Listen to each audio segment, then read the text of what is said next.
okay, like I said, people, my brain constantly turns when I sleep, and at times I get up with a lot of thoughts in my brain, like the gears are constantly turning in my head, and I was just thinking about something, just in my head, just popped up in my head. I was thinking about the Battle of Galgamela. Now, anyone of you all know history between Macedonia and the Persians? Well, at one time, the Persians they fought a battle with the Greeks in the Battle of Thermopylae. There was one battle out on land, which is the pass of Thermopylae, and another battle that happened at sea, fought by the Greek Admiral Achaemenes. And Achaemenes won an actual battle out at sea, and Leonidas won the battle on land. Well, he didn't really win it because the Romans, that's the only way the Greeks, lost the battle with the Spartans holding up the battle of Thermopylae into a Greek herder showed the Persians a way around the pass, and they came out the backside and defeated the Spartans, or the 300 Spartans. I know that in the movie they made it all dramatic and shit, but it wasn't that goddamn dramatic. But they held that pass for a minute. It wasn't no like 3 or 4 days. They held that pass for like at least about a couple hours before the Persians found the way around it. Just the 300 made that battle way more dramatic than it was the movie 300. But anyhow, the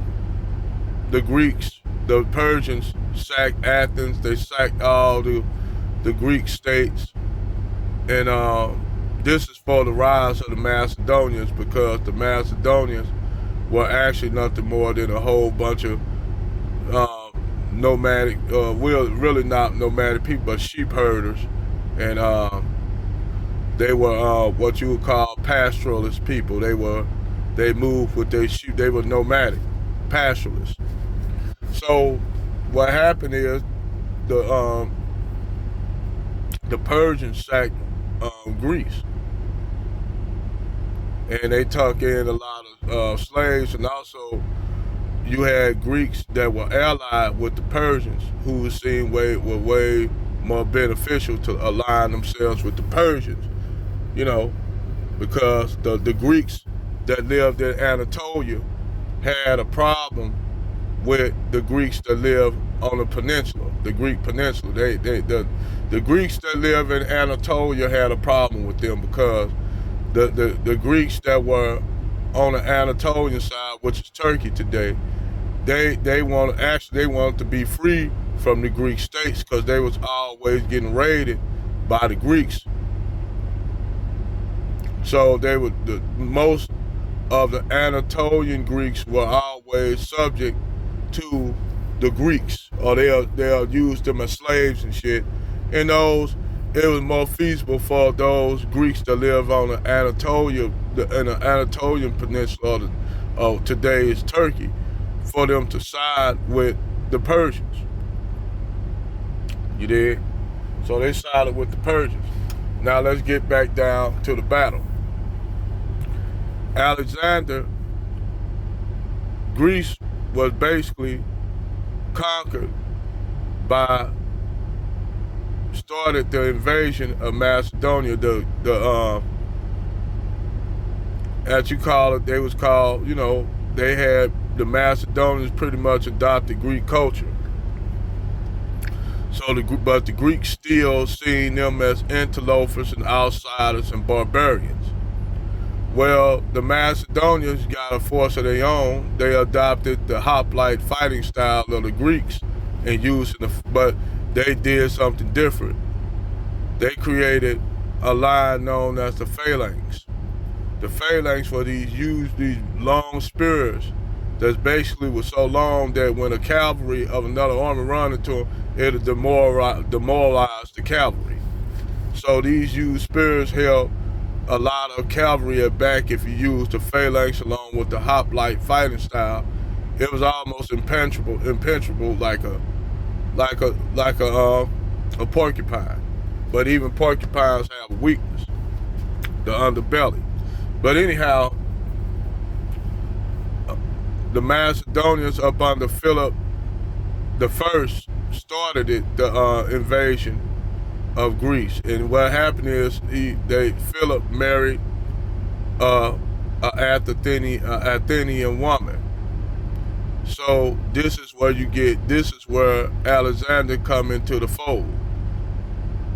He was born of a Macedonian father and a Greek mother, which the marriage proposed was basically to stall out the Macedonians so that the Greeks could know what they're gonna do, but that ain't what happened. So Alexander eventually finished off what his dad started and became ruler of Greece. Well, rumor has it that they wanted to go to war with the Persians because they said the Persians influenced all the allies, the people on the Anatolian side. So the Macedonian prince went pacifying, basically raiding all the towns in Anatolia, the Greek villages in Anatolia. The Persians, that didn't sit too well with the Persians of them attacking their allies. So the Persians, they got in a few skirmishes till the skirmishes got so bad that it became an all-out war between the Macedonians and the Persians.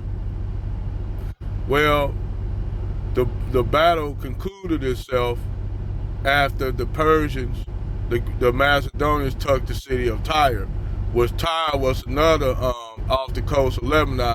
Tyre was another ally. The city of Tyre was another ally of the Persians, which was conquered by Alexander. Well, that one led up to the battle of Glgamala, which the battle of Glgamala, that's what it led up to, that great battle.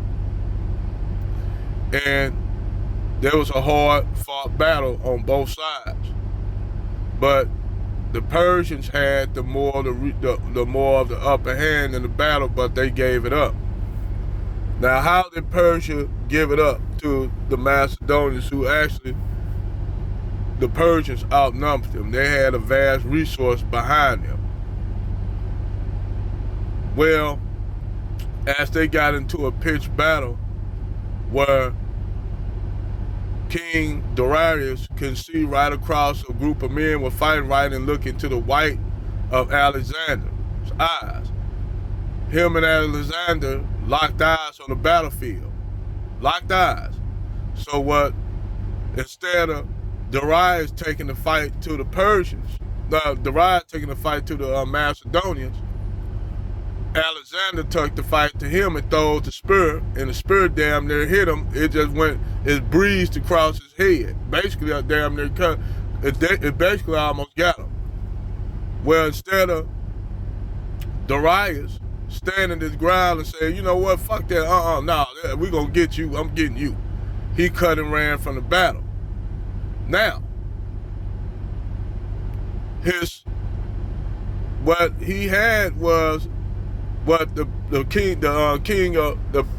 emperor of Persia had was, he had what you would call Sogdian, what they call, they were nomadic people, the Scythians. He had Scythian horsemen.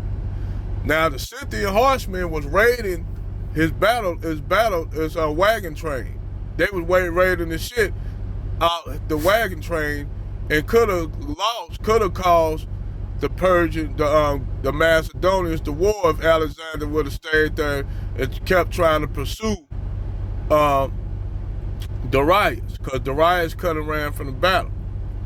Now, if Darius would have stood his ground and fought while the Scythians were raiding the wagon train, that would have forced Alexander to cut back and run, and his soldiers would have ran with him, because now you got to go and protect your wagon train. All your goods, your foods, your weapons, everything was in that wagon train.